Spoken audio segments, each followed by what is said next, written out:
هنا أيضا نثبت تعليقا جديدا على مجموع هذه الروايات التي رويت عن عائشة في مصادر المخالفين. نقول إن هذه الروايات تثبت أن عائشة وحفصة كانتا فاسقتين، وعلى الأخص عائشة كانت فاسقة. لماذا؟ لأن النبي صلى الله عليه وآله باعترافها خاطبها بقوله إن كنا صواحب يوسف. ما هو المقصود بإن كنا صواحب يوسف؟ متى جاءت أو صدرت هذه العبارة من النبي الأكرم صلى الله عليه وآله؟ صدرت لما قالت عائشة للنبي صلى الله عليه وآله، لما قال على حد زعمها مروا أبا بكر فليصلي بالناس، قالت عائشة إن أبا بكر رجل أسيف إذا قام في مقامك بكى فتختل صلاة الناس. هذا هو مضمون ما ذكرته مما نقلنا مصادره ورواياته. فحين ذاك رد عليها رسول الله صلى الله عليه وآله بقوله إن كنا صواحب يوسف، شبهها إما هي لوحدها وإما من اشترك معها في الأمر في محاولة ثني رسول الله عن أمره المزعوم بتعيين أبي بكر، كحفصة مثلا، إذ ورد في بعض الروايات أنها أيضا رشحت أباها، أنها يعني أو أنها اعترضت على أن يكون أبوها إماما. ورد شيء من هذا المعنى في بعض الروايات، أو يستشف هذا المعنى من بعض الروايات. فعلى أي حال تثبت هذه الأحاديث أن عائشة فاسقة، لأن النبي صلى الله عليه وآله شبهها بصواحب يوسف أو صويحبات يوسف، وهن النسوة اللاتي أردن بيوسف السوء والفاحشة، النسوة اللاتي كن مع امرأة العزيز زليخة.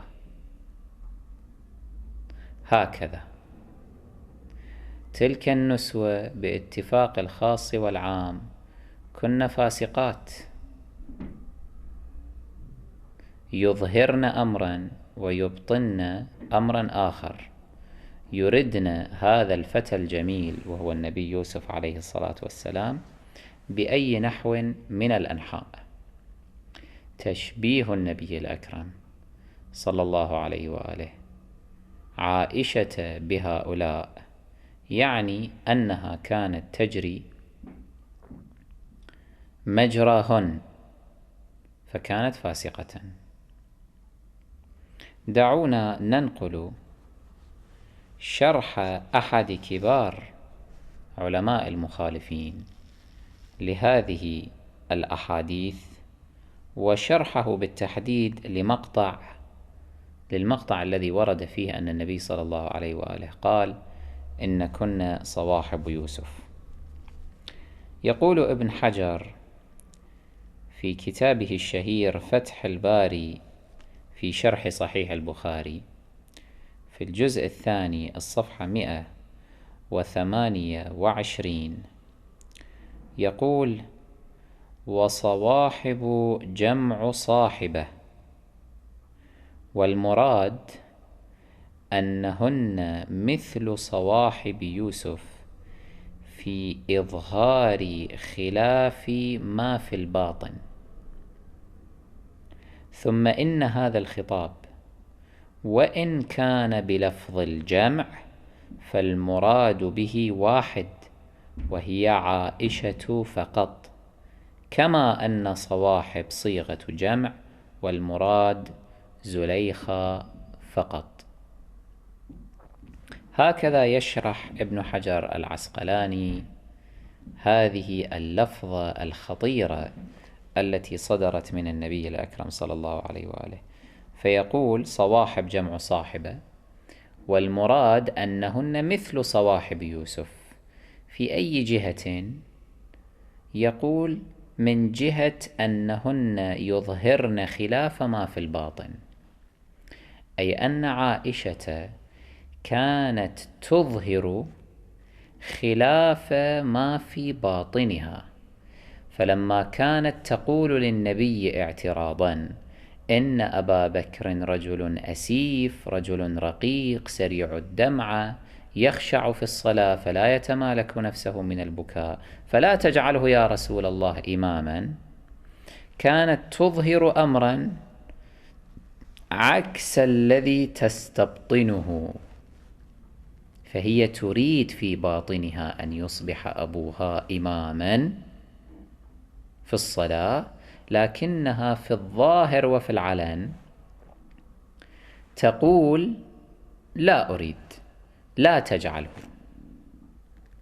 وبطبيعة الحال إن من يتدبر في حقيقة الأمر يفهم أن هذا هو الذي ادعته عائشة فيما بعد، وإلا القضية كما سيتجلى لنا من خلال الروايات الأخرى، القضية جرت على هذا النحو، أن رسول الله صلى الله عليه وآله أمر عليا بأن يصلي بالناس، أو على بعض الروايات المخالفين أمر الناس أن يصلوا بعضهم ببعض، يعني لم يعين شخصا بعينه محددا.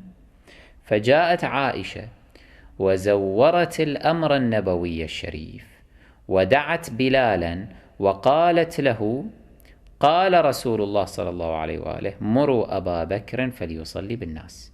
كان الرسول في حجرته ممددا على فراشه يعاني من حال المرض الشديد، فاستغلت عائشة الموقف، ولما حضرت الصلاة وأذن المؤذن فقالت لبلال: إن رسول الله يأمر يقول: مروا أبا بكر فليصلي بالناس.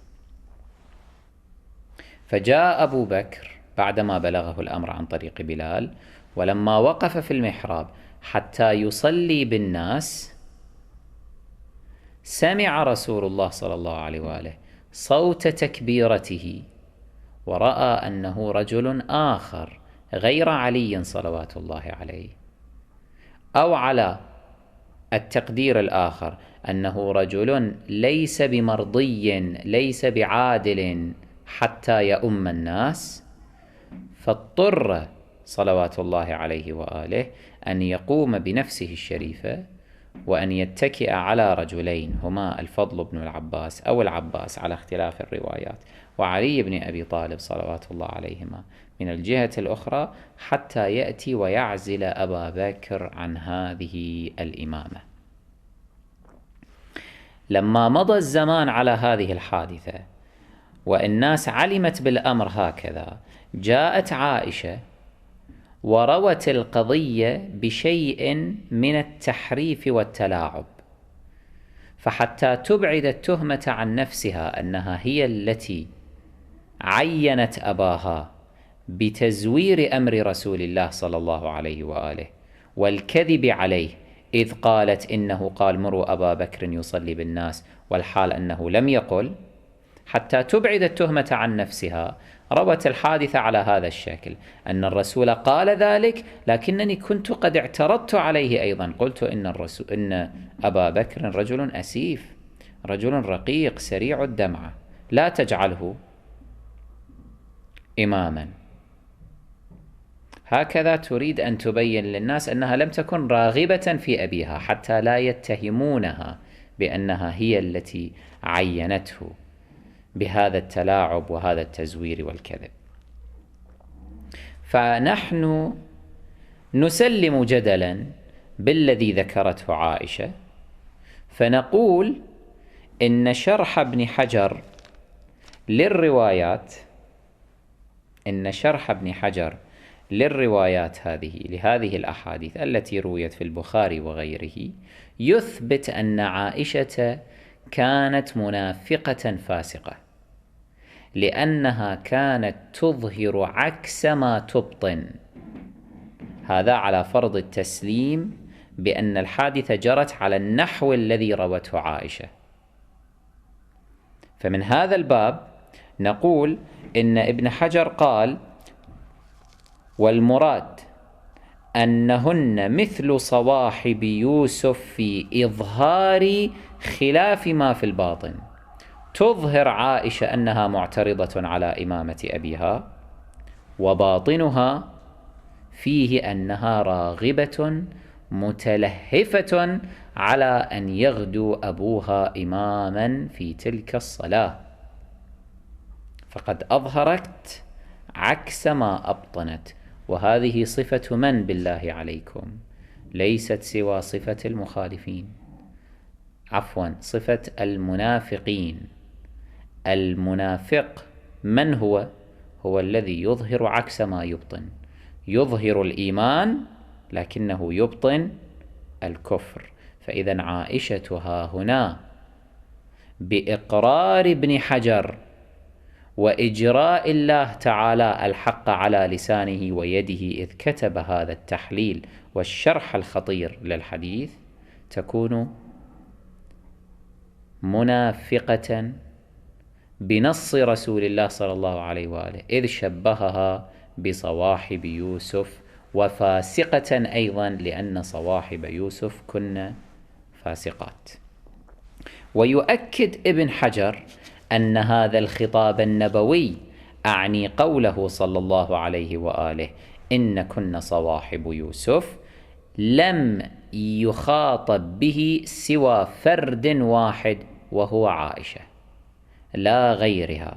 فيقول: ثم إن هذا الخطاب وإن كان بلفظ الجمع فالمراد به واحد، وهي عائشة فقط، كما أن صواحب صيغة جمع والمراد زليخة فقط. فليذهب المخالفون وليحرقوا كتاب ابن حجر فتح الباري، وليذموه وليلعنوه، لأنه ثبتها هنا أن عائشة منافقة فاسقة من حيث يدري أو من حيث لا يدري.